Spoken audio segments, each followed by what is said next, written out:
Thank you all for having me here today, and I wanted to share with you a story that my sister's lacrosse coach shared with her team, and I was reminded of it at an event at Summer Games. Some of you may have heard of the story known in the sports world as Hold the Rope. Nobody seems to know exactly where it started, but every year teams from all over the country win championships. And the one thing that all these winning teams have in common is that they hold the rope. What is hold the rope, you ask? That phrase is used to describe the best in teamwork and sportsmanship among all its players. The story tells you to imagine that you're hanging from a cliff where they drop at 20,000 feet, and the only thing that is keeping you from falling is that one person at the other end who you know you can count on to have the courage to pull you to safety. That person will not let go no matter what, because they are there to help make you get stronger and to see to it that you succeed. This is also a story of ultimate friendship among teammates. That teammate holding the rope is the one that will be there for you no matter what it takes. Coaches tell their players to look at each member of their team and ask themselves who could they count on to hold the rope for them. They also ask each player if their teammates could depend on them at all times. The teams who can say that not one but all their players can be counted on are the ones who will be the champions. We think that Special Olympics is one of the greatest examples in the sports world of holding the rope. They are out there every day working hard for all of us athletes. Some of you may have already witnessed the ultimate demonstration of Special Olympics holding the rope.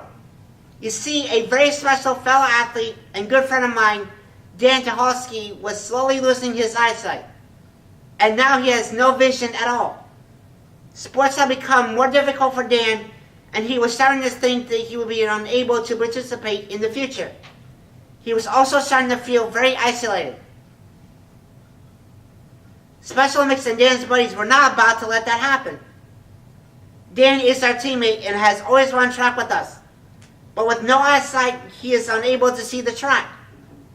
If he should fall while competing and be unable to get up on his own, he would be disqualified.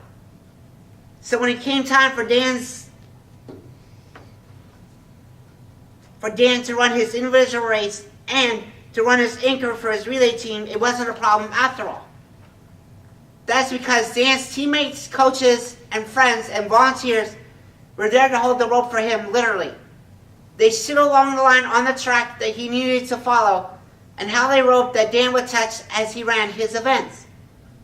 Each person would let go as Dan got to them, and he finished his races without any problem. In fact, he won a gold medal. Holding the rope was first demonstrated in Special Olympics during our Winter Games when Mike Sarnowski came up with the idea of holding the rope so that Dan could compete in snowshoeing. Everyone got to see that what some might call impossible is very possible when we are there for each other. It takes many people to hold the rope and to change the lives of all of us athletes. Coaches, volunteers, sponsors, families, law enforcement, Torch Run family, community members, and of course, you, the staff of SOMD. I hope you will think of this story when you are working together every day to help change the lives of all of us athletes. If you will hold the rope for each other and for all of us, you will be able to change the lives of 20,000 athletes someday, just like you have changed my life. In fact, your lives will be changed too. Now, please join me in holding the rope for me and my fellow Special Olympics Maryland athletes. Thank you.